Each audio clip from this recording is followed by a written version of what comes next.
Hey there. So we got some stories here, one about someone who dies and another one about someone who eats his own body. Ironically, not the same story.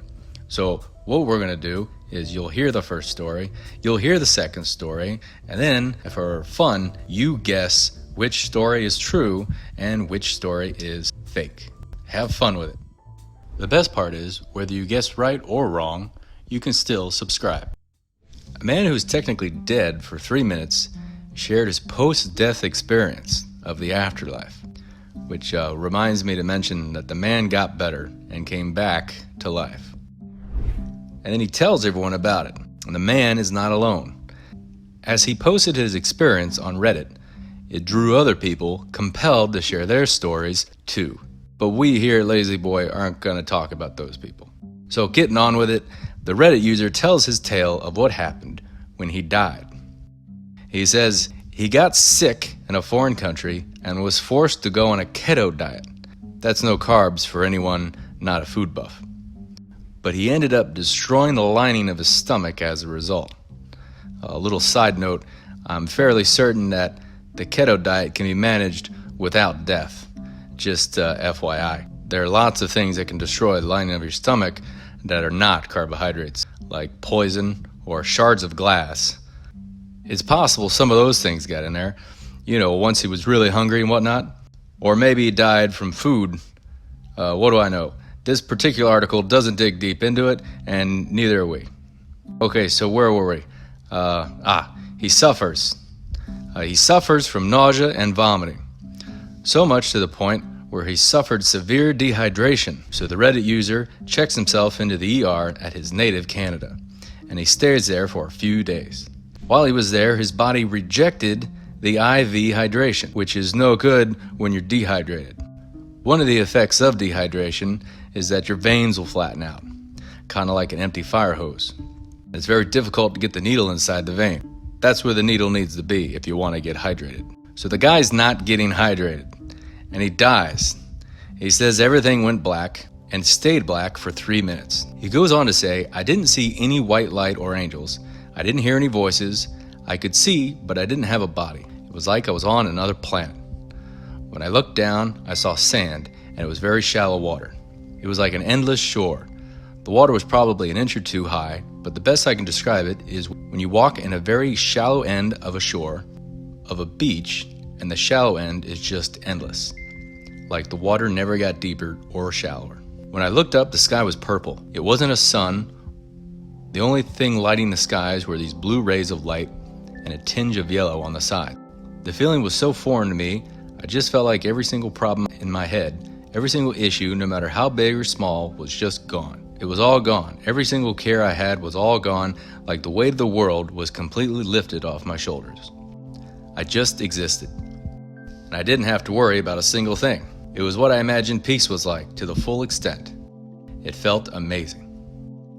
That was going on for what I felt like hours, and I was happy. As medics battled to save the man's life, he said he felt this feeling. Everything went black, and I just felt like I was falling faster and faster. Then all of a sudden, there was a huge snap, like my whole body vibrated, like when you pull back a ruler and let it go. That's when I started feeling everything again. All the worries and the sadness.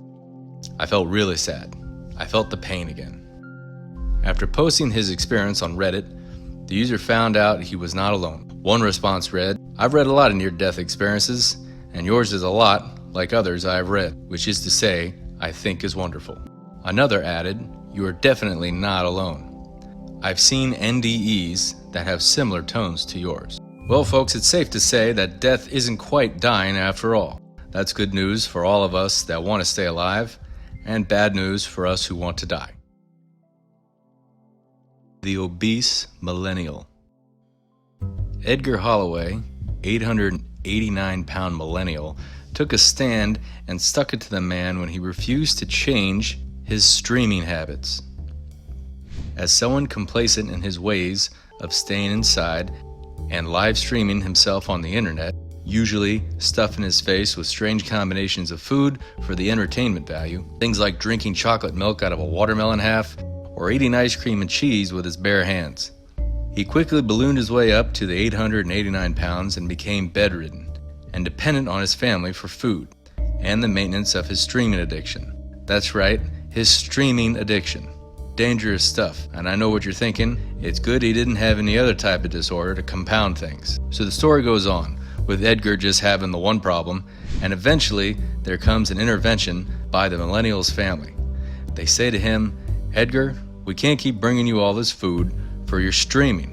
It's locked you in your room, you never come out and see the family anymore, and the internet bill is through the roof.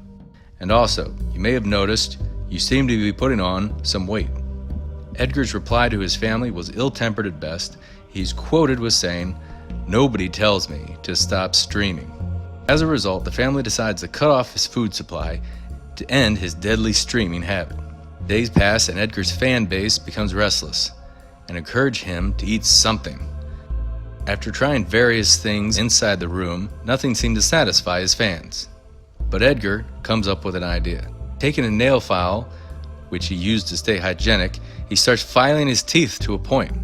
With an assortment of condiments left on his room, Edgar starts a live stream. His fans log on to see Edgar saucing up one of his stomach rolls. With two hands, he clenches the roll of fat and takes a bite out of himself. With determination, he fights through the pain and manages to satisfy his audience. The days pass and his family stay strong with their protest, as Edgar silently feeds on himself. First at the waist to allow for reaching his legs, and eventually moving up to his arms. For the next month, Edgar loses half his body weight, which was never a problem, through self-digestion. His streaming addiction was winning. Eventually his family check on him and discover the sad truth. He had been streaming all along.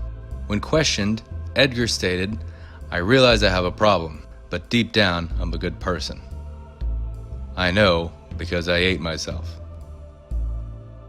When it comes to the story of the afterlife, that story is true.